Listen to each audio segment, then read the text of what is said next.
Hello, everyone, and welcome to a new episode of the Game Art Talk podcast. Vladimir Stepanov is my guest today. Hey, Vladimir, happy to have you. Hello, sir. Very nice to be here. Thank you. Nice. So, yeah, I've been following you for quite some time on Twitter, and I really like your breakdowns. I really like how you explain stuff, how you show stuff, how you're working. So you're not gatekeeping anything, making sure that all the people who follow you see what you do. That's pretty cool and pretty rare sometimes. So maybe give us a short rundown of your career. How did you get into 3D? How did you get into hard surface? Yeah, just shoot along. Thanks, man. Really appreciate the introduction. It like the story of my career has been rather non-conventional. If you want, we can start from the very beginning and Sure. take the scenic route.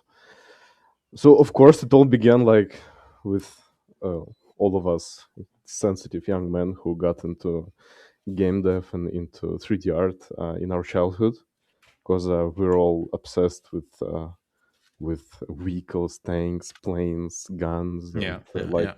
all the stuff. And for me, it was planes, aviasims. I was like my particular point of interest growing up was planes, and it still is. Like if you open my ArtStation likes tab, it's all just plane renders. But I was playing a lot of aviasims, in particular the IL-2 Sturmovik, and Hmm. it was like the time frame is 2006, 2007, 2009, Hmm. and around 2008, like as one does, I was kind of just lurking through the folder structure of the game, and I was like, what is this folder? It's called skins. And then I open it, and I had Photoshop CS2 that I don't know how I got from some CD that someone gave me. Like, oh, this is TGA. What happens if I open it? What the hell? This is like plain, but it's like unwrapped. And I had no idea that it's called UV, but I knew that okay, if I just paint something and hit Control Save and open the game, it shows up in the game. I'm like, I know. Created your first skin. Yes, I'm like, this is exactly what I'm supposed to do like the next 2 years. So I was just, this is how I initially learned Photoshop, is just making skins for IL-2. And actually, you can still access them on, like, they're still out there because I uploaded some of the skins.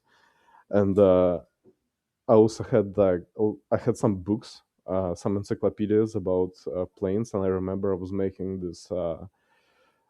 making skins for B-17s, for P-47s, and I had like a Sony Cybershot camera, and I took Oh a my god. picture. And I took a picture, like how they make those like side views and all the nose art and decals.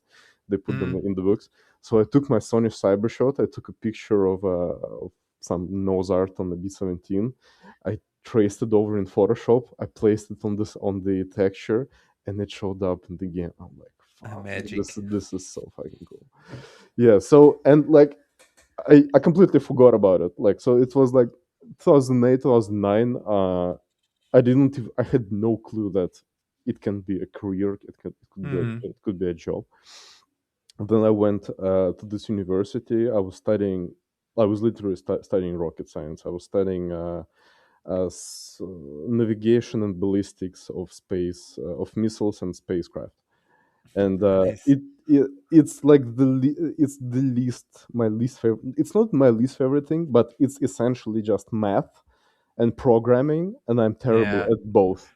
Not the cool stuff. Yeah, because like I wasn't really like my childhood. It wasn't really conducive to kind of thinking about the future and like knowing what you're supposed to do and Mm. like picking your career path. So in a way, this path was kind of chosen for me. So I got into this university, and it was fucking awful. It was just suffering, but at least like it was like the subject matter was something that I was in love with, because like planes, missiles, like this is so cool. Mm. So there were some classes that I enjoyed, but a lot of them like I just suffered through. And the classes that I enjoyed, and actually where I kind of got my first contact with 3D was when we were modeling some missiles, some rockets to kind of simulate the airflow, the ballistics, and this type of thing. And I'm like, oh, I like it. I worked in SolidWorks, and also there is Hmm. this Russian program called Compass 3D.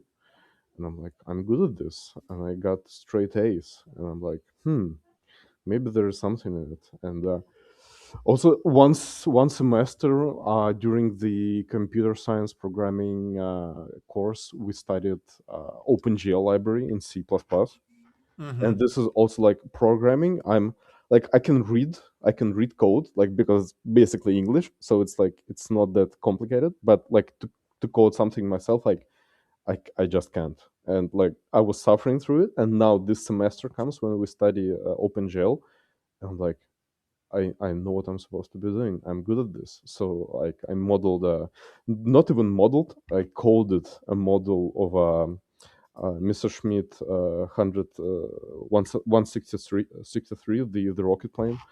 I modeled some. I modeled an animated model of solar system to scale. I modeled some launch vehicles, some rockets. I'm like, it was another kind of sign from God. Like, Yeah. hey, dude, in case you were wondering, like, this is what you're supposed to be doing, but it's your call, you know. And I still had no idea that I'm supposed like there's a career in this, and like actually, but even though my first money in my life that I earned it was during that class, computer science class, I made a assignment for my classmate, and he gave me like if you convert it to like $100 or maybe less. No, Nice. wait, not $100. So something around like $60 or something like that. So and it made me feel good because like it was the first time in my life that oh I'm good at this at something. So it kind of struck a nerve and it kind of Mm. it stayed there.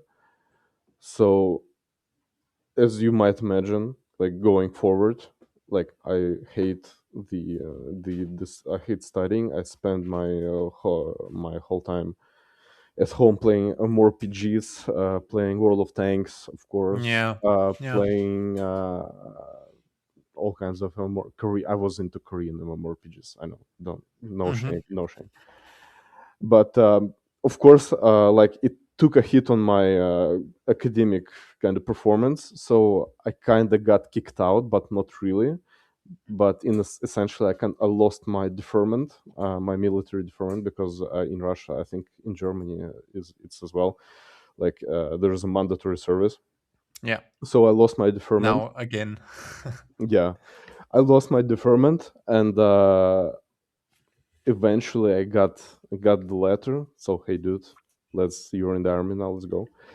So I had the year. So I had the year to really think about what I want to do with my life, because like in the military, like there's no screens. Like say Mm. you're outside all day, you're getting exercise, like, and you're like you can think about what you really want like to do with your life. Yeah. And Yeah. it's like Yeah. you A lot know of time. yeah, Mm. and you know, it's like a lot of people they stay in school, stay in universities, like they get their PhDs, get their master's degrees.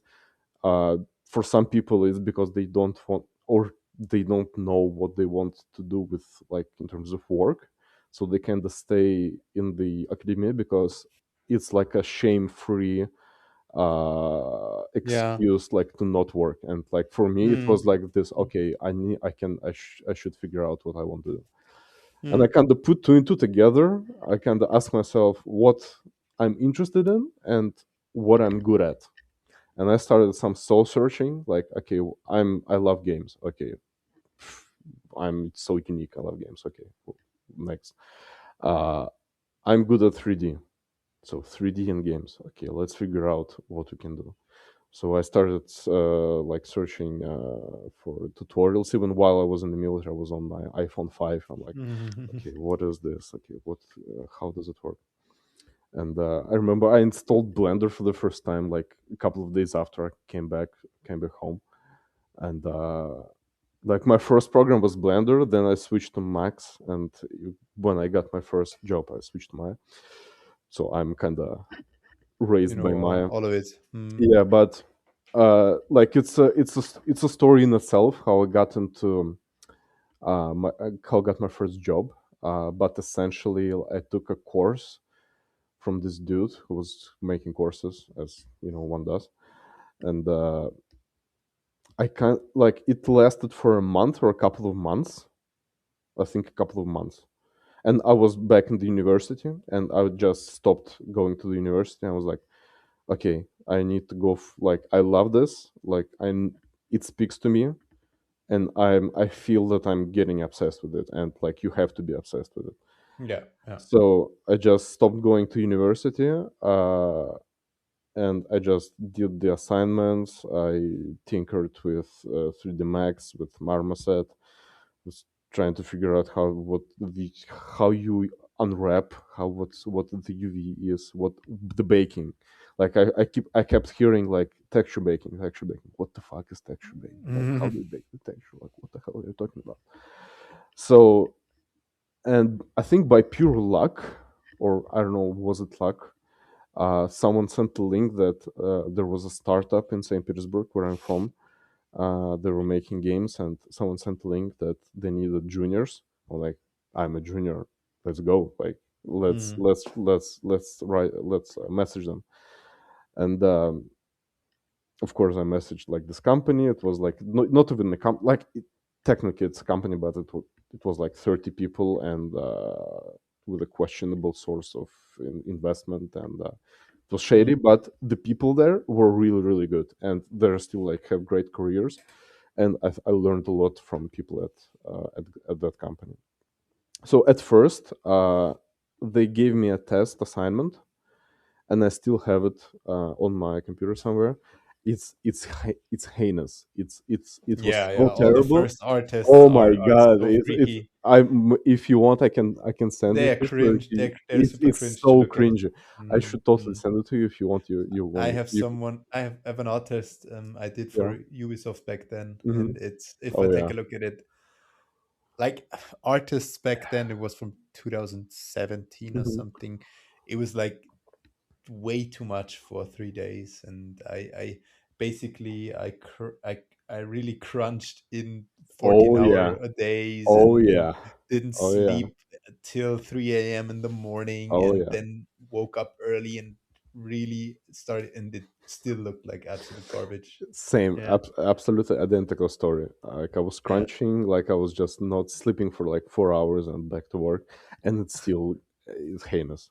So I sent them this test assignment, and like I don't remember exactly, but like the version that I keep telling myself is that so they took kind of a couple of days to quote unquote think about it. Then for some reason they called me for an interview, and during the interview, there was this kind of HR, not in HR, like the lady that was an office manager, HR, like jack of all trades, very nice lady. And my future lead, my future mentor, still friends with him. He's a fantastic guy. Uh, so they had my test assignment printed out on a sheet of paper. Oh God. Oh my! And actually, like this dude, he was extremely nice and constructive, and really, really like professional about this feedback. He was like, "Hey, dude, like, here's your UV, and you know, like the most important thing is texture memory, and so you should think about how you should pack like this Hmm. thing like to take up as little texture space as possible. Don't worry about too much about polygons, but like this is what matters. So we'll give you a call, as they say. Yeah. Have a nice day. So I came back home, and I immediately start implementing the feedback that they gave me. So they didn't ask me, they didn't tell me anything, but I wrote down the feedback, and I immediately start implementing it. And so I made a completely new test assignment. I researched their like socials. I just trying to see like what the game is like that they're working on, and I Hmm. found like a piece of concept art, environment concept art, and there was this like building, this tower, this type was like a sci-fi blended with ancient Egypt, So I took this piece of concept art and I implemented all the feedback that they gave me, and I was just okay. Now I need to wait. I was just polishing it, waiting until they get back to me to tell me that I'm rejected. So when the Hmm. lady reaches out to me to tell me that, hey dude, like no offense, but no, I'm like, Hmm. okay, but guess what? I implemented the feedback. So if you would please consider me, like I would be happy to work as an unpaid intern. So it's your call, but like here is the implementation of feedback, and I would love to hear back from you. So the this dude, this my mentor, the way he described it as that he saw the fire in my eyes. He saw that okay, this dude like he is in it like for real. Like Hmm. he's in it for the love of the game. Like and he has potential, and we should give him a chance. So they messaged me that okay, we have a spare computer, we have a spare PC, like but one condition, if you gonna work full time, then like we'll have you. So November 12th, not 12th, 20th, November 20th, 2017 was my first day of internship at that company, and this is where I count Nice. the start of my career. So yeah, Nice. this is That the that's a only long story, yeah huh? yeah. But I just love the story because it's a lot of luck, but Yeah, yeah, also a but lot it's always a lot of yeah it's not a lot of luck, but it's some parts of it are luck, yeah I'd say. it's You have like to be destiny. sometimes at the right time, at the right spot, Yeah. I'd say. Um, so yeah, let's jump right into your art skills or your art approach or your pipeline. I'd say. So, what would you say? Because I saw you working with some CAD workflows. Plasticity is in there. How would you say has your workflow changed overall in the last 5 to 6 years? Let's say you started back then, and how are you Yeah. working now? So of course I work in CAD because I'm a weapon artist, and if you think about how they make weapons, how they design weapons, like in Mm, actual companies like I don't know, Aero Precision, BCM, Hector Koch, and stuff like that, they yeah. have CAD. So it only makes sense that you go the same route. And I initially s- tried CAD for game art more than I guess 6 years 6 years ago when I actually made the rifle that I'm making right now for my portfolio. So I'm kind of making a remaster to Hmm. see how I improved over 6 years.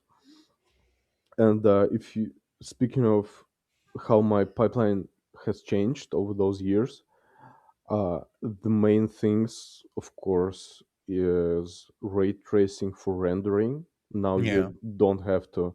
We have a conversation. We had a conversation yesterday with on Twitter with like I made a post about how nice it is to have ray tracing. Yeah, yeah. It's a game Yeah, changer. and I remember I was following Ben Bolton's lighting tutorial about like how you have to place like a dozen of spotlights to kind of highlight everything that you want to highlight in the model.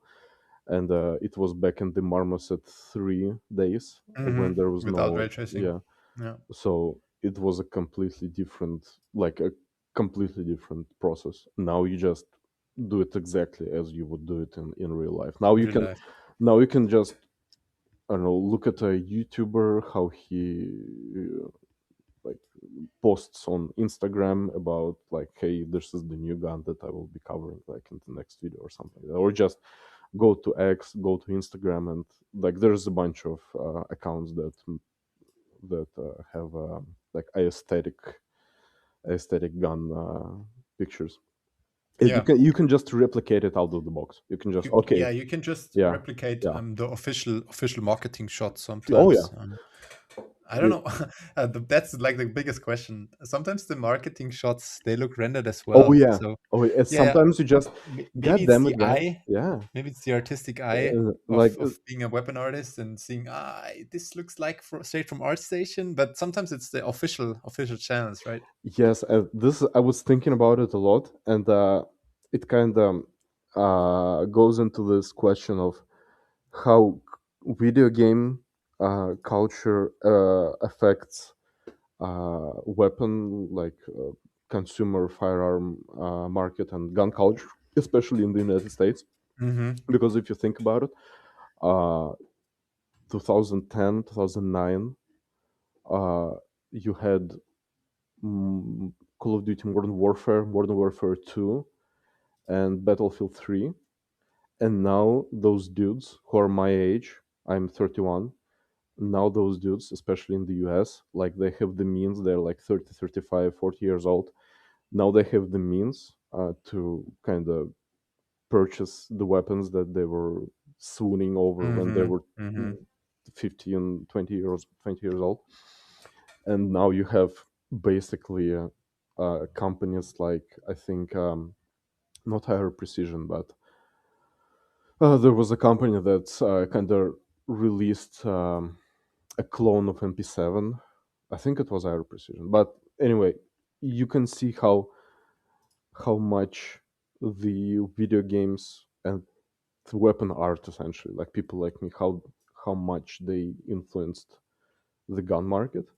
And why I'm talking about this is like those renders, and you can see that no, not renders, but the marketing shots. Like if you go to Hector Koch website, they're just perfectly sterile, clean, and yes, it's nice. The guns look very pristine and desirable, but I think like the new wave of the gun owners is seeing the gun like as like in a broader extension of like your personal liberties, and it's like a tool and like Mm-hmm. whatever else, Mm-hmm. and you make it you make it your own, you make it your personal. This is why over the past several years, like everyone started to spray paint their weapons.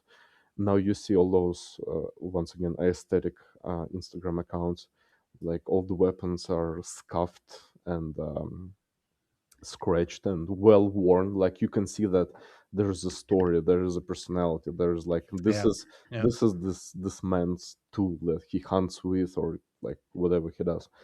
And like I kind of see this as my mission, quote unquote, kind of tongue in cheek, my mission to switch, not to switch, but to kind of steer the gun culture into away from this sterile look and more into this well-worn, Mm-hmm. personal. Mm-hmm. Like this is like I had a Twitter post this week, like the blem, like you can see, like there's this thing is called blem discount. If you have a like a scratch or a ding on your rifle, like you can sell it with a discount. Fuck that. It's not a blem discount. It's a patina premium. You should pay more. You should pay more. But of course, like maybe I don't know. Maybe this is my professional deformation. Maybe I'm just Yeah, I I don't think know. I think overall, like the whole wear and tear aspect has changed on weapons over the last 10 years. I think when I started out, it's like 10 years ago. Like the everything was overdone, nothing was subtle, everything was because like the techniques or like the overall hardware was not that big that you could like um go super detailed on stuff. So you had to overdo stuff, like you had to overdo edge wear, you had to overdo dirt, so everything was like straight into your face. Look, here's a big scratch from the reload, make it Yeah, yeah, super right into your face. Even if you look at all the Call of Duty weapons, they are, because yeah, they didn't have the resolution back then, so they had to make it bigger and more yeah, emphasized. So now with the technology, with M occlusion, you can do really nice subtle details. yeah. This has changed a lot. So how's your workflow when it comes to CAD? Are you so you modeling in CAD and then bringing it into Blender Yeah, so or yeah, my current workflow is a plasticity blender. uh-huh. Uh, and I was kind of, when plasticity was first introduced, I think when it was first introduced, was it 2000, it was 5 years ago, 4 years ago. So it started getting traction around, I think around 4 years ago. I was Mm-hmm. a little apprehensive at first, but then I started getting into it, and it's just so intuitive. And for someone who already had some experience with CAD, like it was basically like a zero learning curve. Like it just knows what you want to do, and it's a CAD tool that's made for artists. Because like before that, when we were used to work in Fusion 360, or maybe someone in SolidWorks and something like that, it's engineering first. These are engineering first tools. Plasticity is an artist first tool. It just takes this paradigm of parametric modeling, and it kind of meets you in the middle as an artist. So I think plasticity is a huge, uh, like it's a huge kind of not a game changer, but it's a signal for people who Mm-hmm. used to model in Fusion or Moi 3D, and now Mm-hmm. okay, this is an actual dedicated tool. So what I see more and more people doing now, they're like creating the stuff in plasticity from scratch, and then they are reusing that geometry that is not usable at all from plasticity, right? Because it's either super dense or super high poly, um, and then they are slimming that down and then using the bevel shader and marmoset. So they Yeah, are like using the high poly mesh they are creating in plasticity as their low poly, and then don't need any high poly to bake on. They're using just the baking techniques yeah, with marmo bevel. yeah. I think it's even makes things more complicated using the terms high poly and low poly. It's just a mesh. So in plasticity, you Mm-hmm. just make a model, and Yeah, then yeah. you. So there is a plugin for Blender, like a plasticity Blender bridge. So you just export this model into Blender first with like more with more poly count, more faceting, so it's kind of smoother, Mm-hmm. so it's more uh, approximated to a high poly, and you just throw a bevel shader on it if it works with the bevel shader, because not everything works with the bevel shader. By the way, bevel shader is also a game changer, and it's one of the things that completely changed my workflow. Mm-hmm. Now you don't have to spend a lot of time on cleaning up high poly, and just it's a game changer. But you just export it once, make a quote unquote high poly, then export it again with different settings for each part, and then you just spend some time cleaning it up, and it's not a big deal. It's not that dirty as people make out it to be. It's actually much cleaner than some alternatives, and it's Mm-hmm. very easy to clean up. Of course, it doesn't apply to every type of surface. Of course, like for something that, like if you look at my scope, my thermal scope, it has a rubber eyepiece on it that looks like harmonica. And of course, Yeah. I made it in with subdivision, because it's like a It's it's a smooth smooth and regular. bendy. Yeah, it's Mm. regular, and like it's not something that you would design in CAD in the first place. So Yeah, that's because it's not mechanically made, right? yeah, yeah. Yeah. Okay, so you only use your cat mesh as you said it as your low poly. Yeah, as low poly and as high poly, you just model whatever you want to model, and you just bring it to Blender. How do you then get And the bevels from your cat into the high poly? how do I get the bevels from CAD to Yeah, CAD? the kind yeah, kind of like the polish approach you would have in ZBrush, Mhm. if you know Oh that. yeah, yeah. So the polish approach in ZBrush is essentially you voxelize your mesh, and you Exactly. With just smooth Dynamesh. it out. Yeah, it's there is no one size fits all solution. Sometimes I follow that route. If, for example, uh, there is something that I didn't get a perfectly like perfect in plasticity. If there is some kind of geometry that I kind of half-assed, and okay, I'm gonna smooth it out in sculpting. So I bring it to Blender and I voxelize it and I smooth it over, and it's good enough. But Hmm. most of the time, if it's a typical hard surface, I make micro bevels, and I know you're not supposed to do that, but I make micro bevels along almost all edges. Then I throw the bevel shader on top of them, so it makes it like extra. Because bevel shader, it has its own limitations. Yeah. Uh, it's there is still this like a little seam that goes along the edge, and if Yeah. you ever worked with outsourcing, especially like for weapons and for games that are heavy on like this prop quality, like Horizon, like Metro Exodus, maybe Hmm. like Stalker. I haven't worked on Stalker, but the requirements there are very strict, and like if you like sometimes like the bevels that bevel shader gives you, they wouldn't fly there in that outsourcing pipeline all 100% of the time.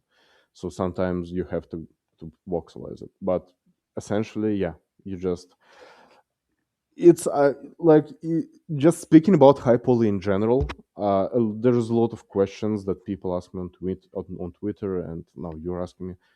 Hmm. The only question that matters, the only answer that matters, as long as it looks good. If it looks Hmm. smooth, good, like in the actual picture, like that you're using as a reference, as long as it looks good, as like as close to the reference as possible, with beautiful shading, with beautiful edges, then it's fine. Don't overcomplicate it. Just Hmm. use whatever method is produces a nice, smooth, shaded model. You'll be fine. Hmm. Okay. Yeah, I think that's a good approach as long as it looks good. Yeah, Basically for everything you do. of course.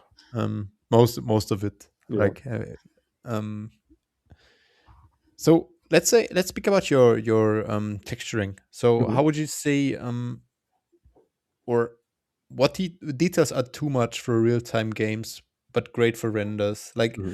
um because it's always you always need to differentiate between a portfolio piece Yeah, yeah, that you can set up in a perfect lighting, and then you have like a game ready piece that it should work in game under specific lighting, under basically every lighting that the game offers, you know. yeah. Of course.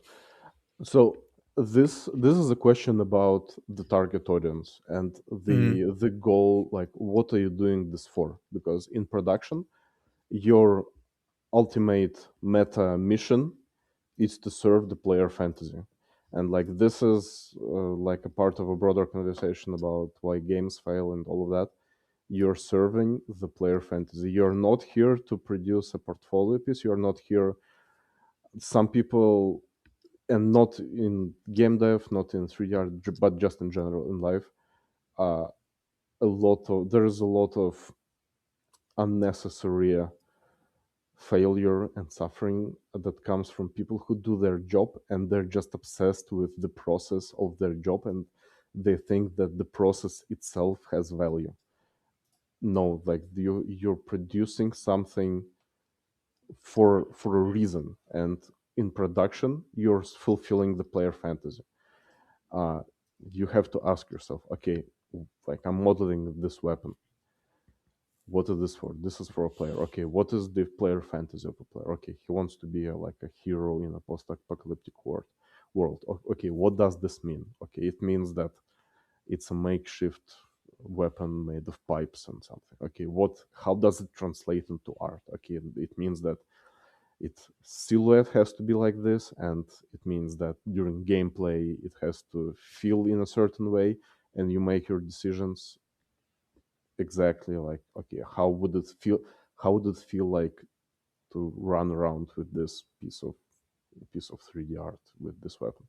when you're making a portfolio piece, the portfolio model that you're making, it's a marketing asset, and you're marketing yourself, and your target audience is different. Now your target audience is the recruiters, the people who like make hiring decision in companies, and you Mm. have to impress them. And also your audience is like your future lead in that company. So now your goals are different. Now you want, like for recruiters, you have to be it's a lot like dating. It's a lot like I mean, honestly, like if you read and if you like educate yourself about like dating and like intersexual dynamics, it's a lot like that. Okay, if it's for a recruiter, I need I need it to be impressive.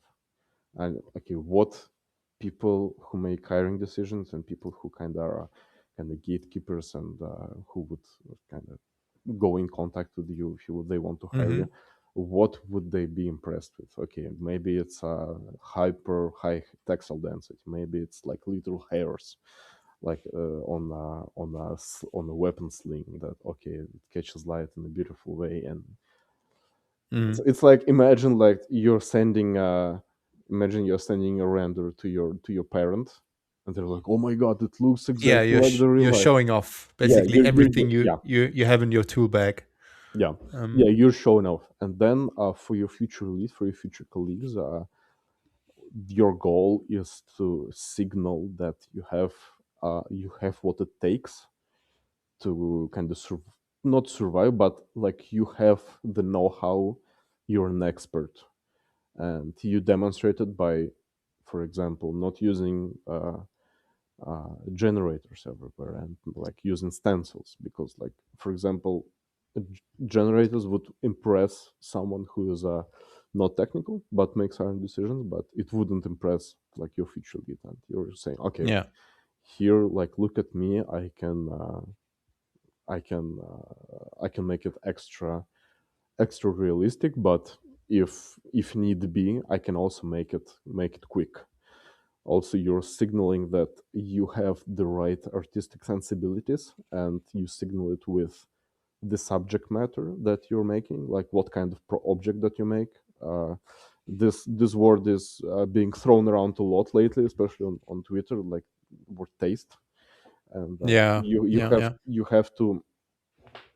be very discerning about what you're making, Mm. to kind of signal that okay, you're in the same kind of cultural context. You know what's cool, you know Yeah, what's aesthetically pleasing, and you know what's kind of valued by your peers. Also, you're signaling your technical know-how. You're showing breakdowns. You're showing that the bakes are clean. So it's the all mesh is about, yeah, optimized. yeah, yeah. The It's yeah, UVs are of course. It's all about what your like who your target audience is, like whose eyes are going to look at this, like what are you making this for. yeah. So you spoke about the generator or smart material look from Substance. How is the best approach for you to avoid this kind of look? Because when you see a lot of stuff, you can basically really quickly break down or say how complex a material is built up. I'd say, Hmm. especially if you have the eyes after some experience years. How would you say then to avoid those smart material or generator look? Let's say metal edgeware. Yeah, That's like the basic generator. To avoid this kind of feeling. yeah. So I think that first of all, I don't think that there's something inherently evil about like generators, because for example, No, if no, you're no. I use them as well sometimes. Yeah, especially for environment props, I think for environment props, uh, those smooth gradients and that generic kind of wear that you would expect to see, it's expected and it's good, because it it doesn't attract your attention. And environment props, they should be they should be there, and they shouldn't attract their attention. Like if you look at, especially it's especially important in shooters, And I think it was even a conversation when Counter Strike 2 was released. I think someone wasn't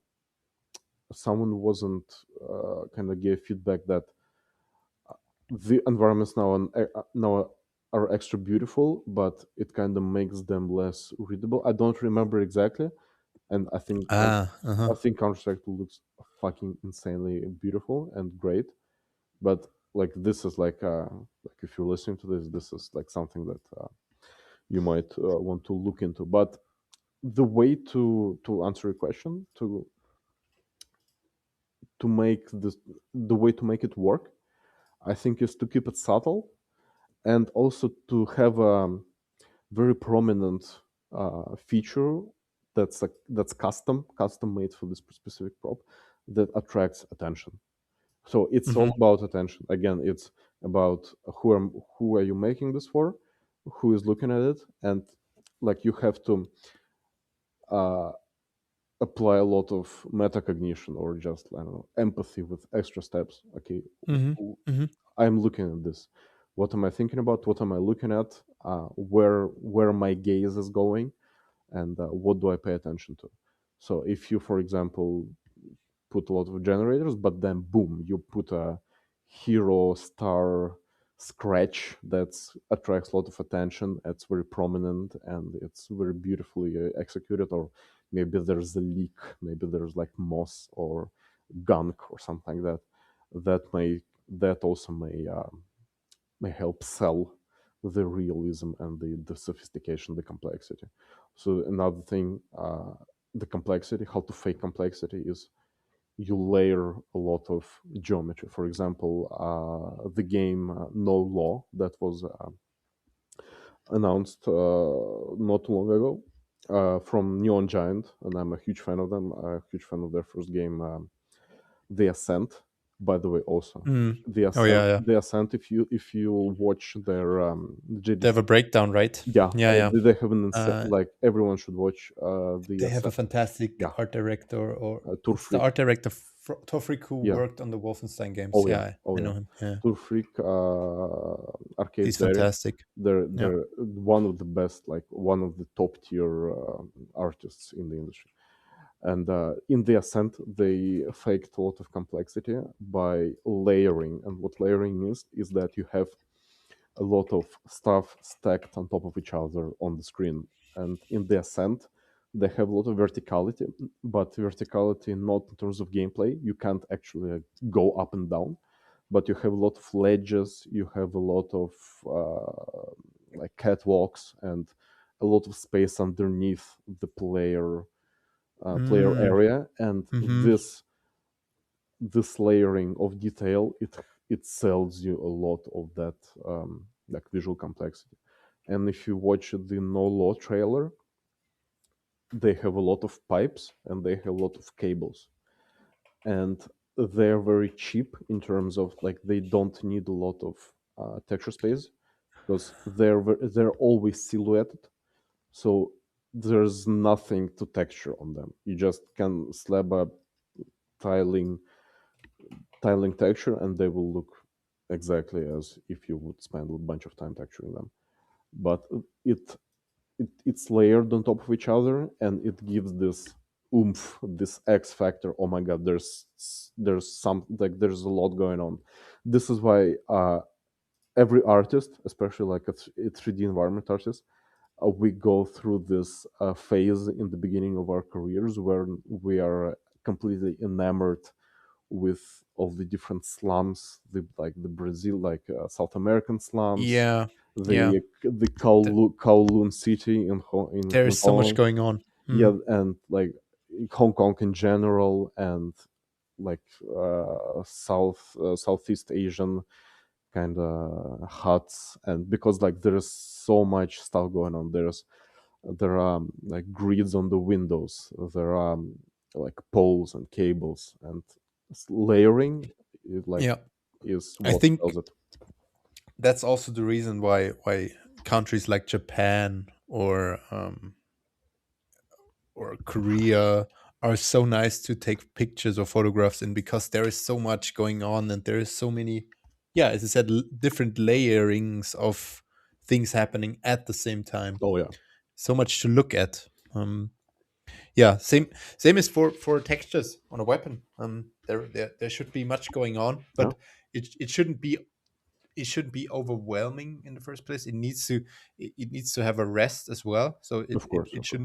shouldn't be like overdone with thousands of different details. It should be well balanced, I'd Yeah, say. oh Right. yeah, of course, all the composition rules apply. And by the way, this is a great example of layering in weapon art is Cyberpunk 2077. I Mm-hmm. I'm I can go for hours and hours about weapons from Cyberpunk. I'm gonna make a full portfolio. I have plans after this rifle is done. I'm gonna be making like a cyberpunk weapon in this, not in the not one of the concepts that they have, but in the same pipeline, in the same technical pipeline, because they have a fascinating tiling textures, masks pipeline. But if you look at cyberpunk weapons, there's a lot of cables, a lot of moving parts, and Mm. there's just such a joy to look at. Of course, you can be a bore and a party pooper and say how they wouldn't function in real life. Yeah, yeah, And but like that's, there's one of my yeah. favorite videos about like every weapon in Cyberpunk and how would it Is it work in real life. Like the yeah, dude who yeah, yeah, yeah, reviews all the weapons yeah, from yeah, video yeah, yeah, games yeah. and says how they Li- don't make any sense? Like That's as funny. a gun nut myself, like of course like I love those types of videos, but Yeah. they just look so good, and that's what Yeah, matters. yeah, It's the and that's the fantasy. most important part, Yeah, right? it's the fantasy. You have to have They need the to feel fantasy. good. I'm also a huge fan of the Wolfenstein weapons. They are one of my top five weapon in video games. I'd say they have such a nice over overly crazy Oh yeah, touch to it.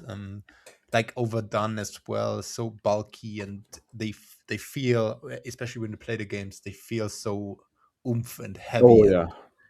and you Wolfenstein is one of my favorite franchises, and yeah, yeah. like the akimbo shotguns Oh from yeah, the new yeah, yeah, order. I think. Oh my god, it's so good. yeah. So how do you train your eye for realism? Like, I think it takes time. When I first did my props, I focused always on the same stuff. I never broke down material. I just jumped right into it. I didn't do much references. I tried to imagine most of the stuff, but nowadays I know that references are super important. You need to analyze the material. You need to understand material. So how do you train your eye for, um, yeah, for getting this realism into your assets? Mainly, the way I do it is I look at people who are better than me on our station. I don't know. Like, I maybe you're supposed to be like kind of more intentional and more like go to the source and not like because I'm essentially in the middle of this human centipede because I'm just looking at what people are making. But I think it's a great way to improve is just to once again metacognition. Why am I looking at this? Why am I attracted to it? What am I looking at? And Mhm. just because like there are so many weapon artists who are like in, insanely Yeah, yeah, skilled, yeah. much better than me, and the texture work is absolutely stunning. And you just look at it and you just okay, what am I looking at? What did they add to the texture or to the presentation that attracts that keeps my attention? Okay, how would I replicate it? And you just go from there.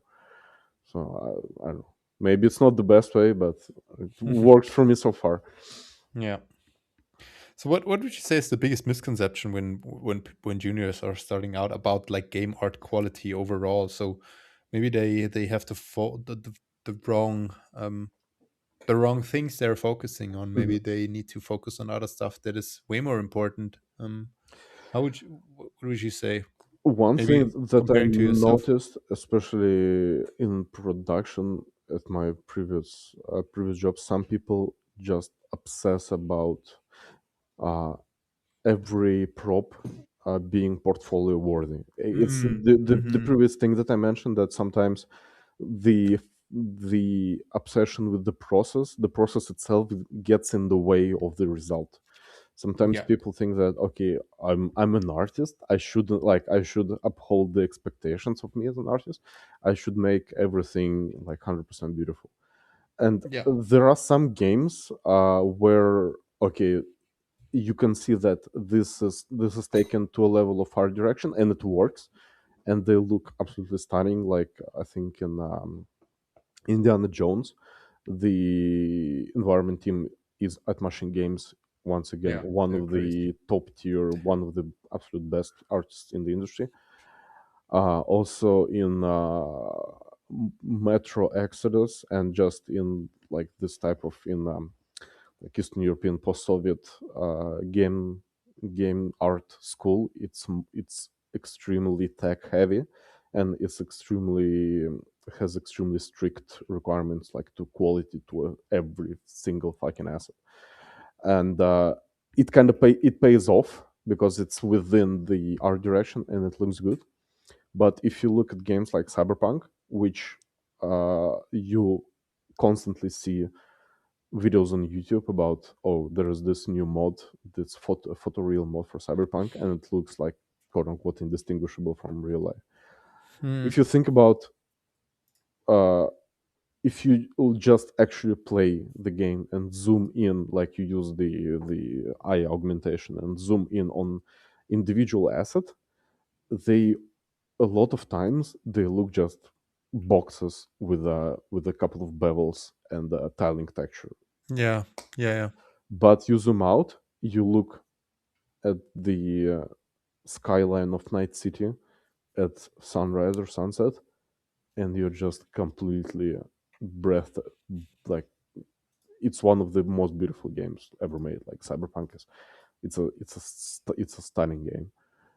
So to answer your question, is the misconception is like every, especially if you're in a production environment, that every prop should be like portfolio worthy and you should spend a lot of time on it. No, just once again, ask yourself, in what context will it be viewed, Yeah. what purpose it fulfills, and go from there. Yeah, you mentioned like the process.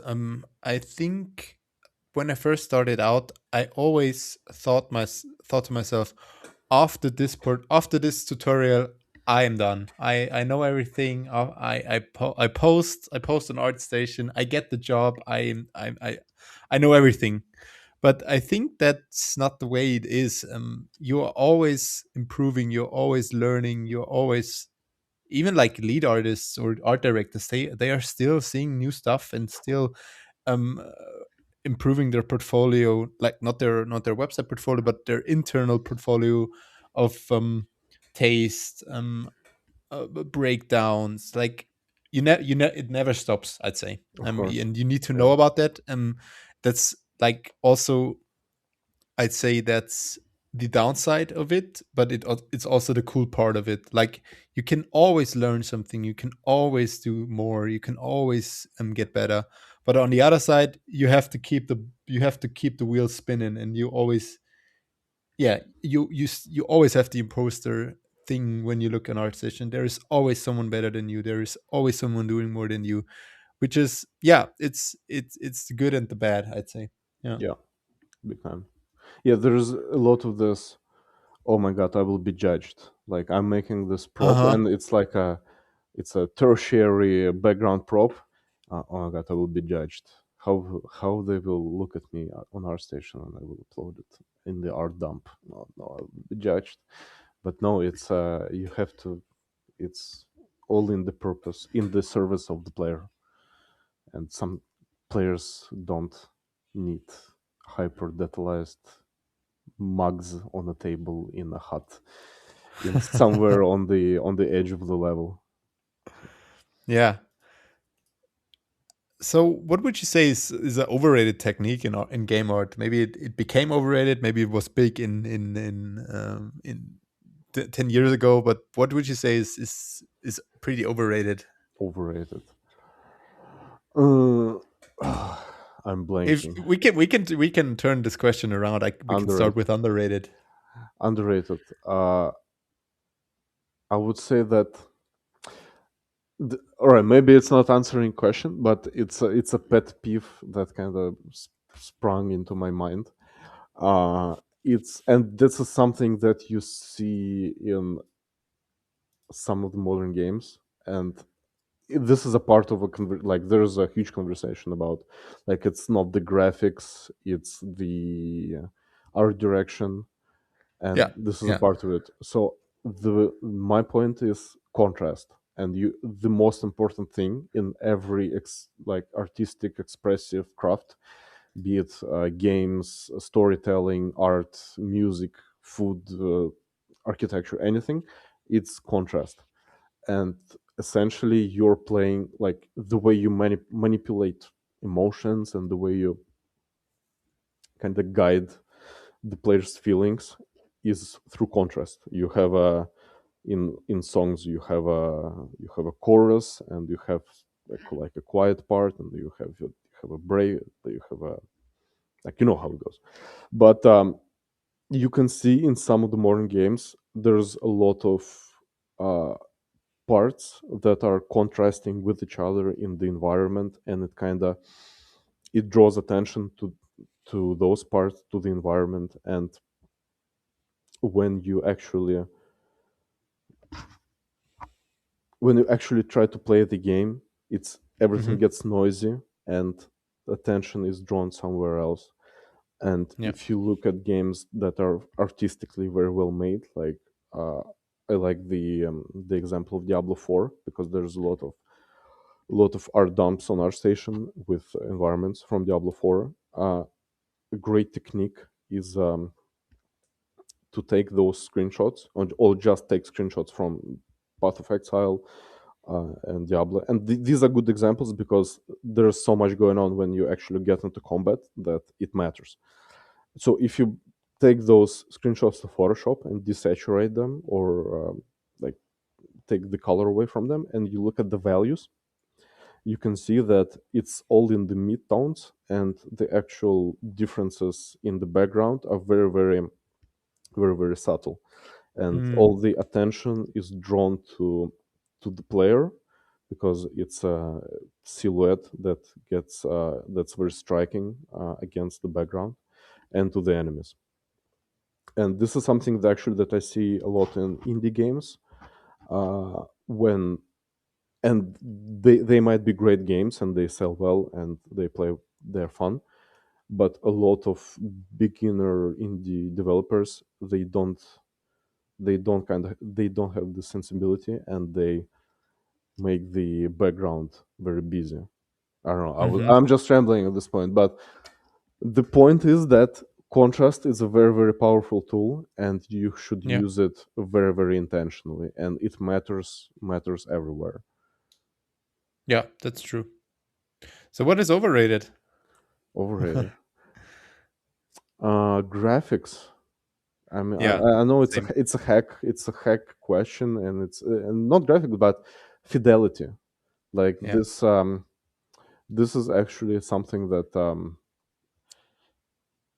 I kind of spoke about it already, about this hyper detalization, hyper texel density in weapon portfolios. And I don't mean to throw shade on any of my peer, like fellow weapon artists, but I see a lot of renders and models with absolutely staggering texture resolution, and you see like every single like individual specks of dust and those little hairs.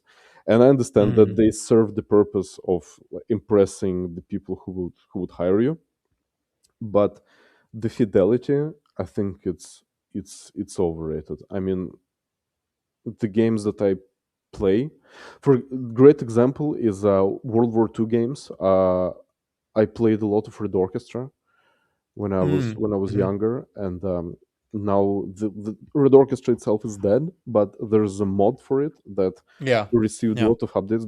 It's called Darkest Tower, Yeah. and there's still a very active player base. And I compare it to Hell Let Loose. Hell Let Loose, also a game that I love. I played it when it first came out. Absolutely love that game. But I enjoy playing Darkest Tower much more, and it's essentially a mod for Unreal Tournament 2004. But the and you can see the like when you go to the edge of the level, if it's in a forest, you can see basically just straight plains Yeah, with yeah, alpha cut opacity of trees.